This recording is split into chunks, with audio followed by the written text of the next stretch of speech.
Coucou tout le monde, j'espère que vous allez bien. Je vous avais promis une recette de gâteau pour cet après-midi. Eh bien écoutez, on a eu un petit souci technique durant le film de la recette. Donc voici le gâteau en question.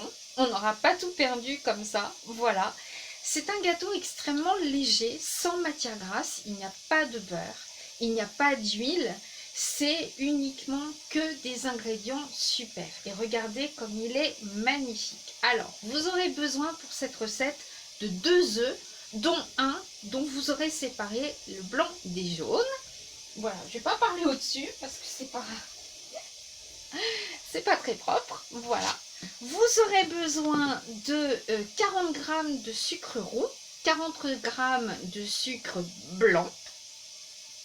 Nous aurons besoin également, alors moi j'ai mis de l'arôme vanille, un arôme naturel de vanille et également un quart de bouchon de kirsch.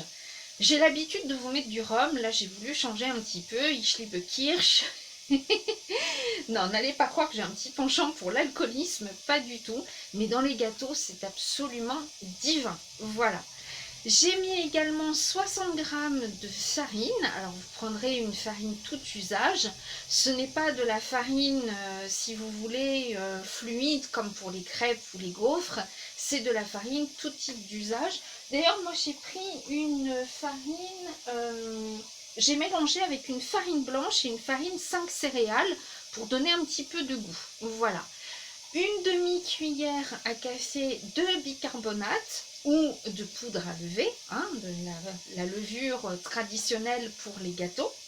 Et ensuite, donc j'ai mis plein de petites pépites de chocolat à l'intérieur avant de mettre dans l'appareil. Et ensuite, quand j'ai démoulé, j'ai rajouté d'autres pépites de chocolat qui vont donner de la jolie décoration à notre gâteau. Alors si vous voulez, vous pouvez faire un topping et rajouter, je sais pas, des vermicelles, ce que vous voulez. Voilà, c'est un gâteau, regardez, extrêmement léger. Alors, j'ai commencé par battre mes œufs avec le sucre et donc la pointe d'arôme vanille et de kirsch. Super, voilà. J'ai bien battu pendant très longtemps de manière à obtenir un joli ruban et une couleur jaune vraiment très caractéristique. Ensuite, j'ai rajouté la farine que j'avais tamisée avec la demi-cuillère de bicarbonate de soude. Moi, j'aime bien le bicarbonate alimentaire plutôt que de prendre de la poudre à lever. Voilà. Mais bon, vous faites comme bon vous semble.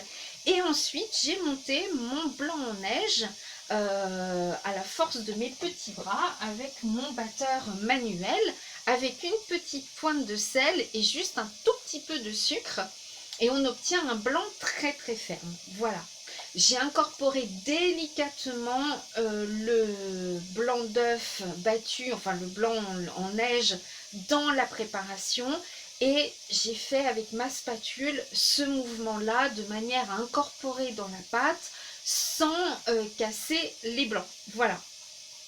Et ensuite, donc j'ai mis dans mon moule que j'avais acheté chez Tupperware, ou que j'avais gagné plus exactement grâce à vous, mais je ne suis plus avec Tupperware maintenant, donc voilà. Dans le moule à molly cake, donc le moule à molly cake, il est parfait parce qu'il va dans le Cake Factory si vous l'avez. Voilà, donc j'ai mis la grille, j'ai mis le moule à molly cake sur la grille, j'ai fermé le capot et j'ai mis comme si j'étais en train de faire des muffins en fait. Donc notre gâteau a cuit en 25 minutes et on obtient vraiment un gâteau extrêmement moelleux. Alors pourquoi le moule à molly cake? Parce que tout d'abord il va au Cake Factory et deuxièmement c'est un gâteau de petit diamètre donc qui sera très très vite mangé dans la mesure où il n'y a pas de matière grasse, donc il sera quitte de se sécher. Voilà. Donc j'espère que la vidéo vous a plu. J'aurais voulu vous montrer les étapes de la préparation, mais malheureusement ça n'a pas été possible. Voilà. Si vous fêtez votre anniversaire ce mois-ci, bien écoutez, je vous fais plein de gros bisous. Voilà. Et écoutez, je vais offrir une part de ce gâteau à ma maman, dont c'est l'anniversaire aujourd'hui. Ah, le mois d'octobre, il est riche. C'est bientôt aussi l'anniversaire de mon chat. Alors là, je lui ferai, je sais pas, un gâteau à la sardine ou je sais pas quoi. Bah tiens, on fera un gâteau ensemble pour Minou. Ce sera le 18 octobre pour lui, donc le jour de la Saint-Luc. Voilà pourquoi il s'appelle Lucky Luke. Et non pas, comme me disent certains hommes, est-ce que c'est parce qu'il tire plus vite que son ombre? Ah ah ah, les petits coquins. Voilà. Eh bien écoutez, voilà, c'est une recette qui est vraiment très très simple. Bien évidemment, on peut remplacer le sucre roux par du sucre vanillé. On peut remplacer le kirsch par, pourquoi pas, un zeste de citron. On peut remplacer la vanille par de l'extrait d'amande amère. Mais comme je le disais hein, dans la vidéo alors qu'elle n'a pas tourné, l'amande amère ne plaît pas toujours à tout le monde, surtout aux enfants. Les enfants n'aiment pas toujours le goût, à part bien évidemment dans la galette des rois, hein, voilà. Donc, écoutez, c'était notre gâteau et j'espère que ça vous a plu. Donc, on va tout de suite en couper une part et je vais en offrir à ma maman. Voilà, je vous souhaite une excellente fin de journée. Je vous mets quelques liens utiles si vous souhaitez commander du bicarbonate alimentaire, par exemple, et puis plein de bonnes choses. Voilà, voilà, voilà. Bisous, bisous, à très vite. Ciao, ciao.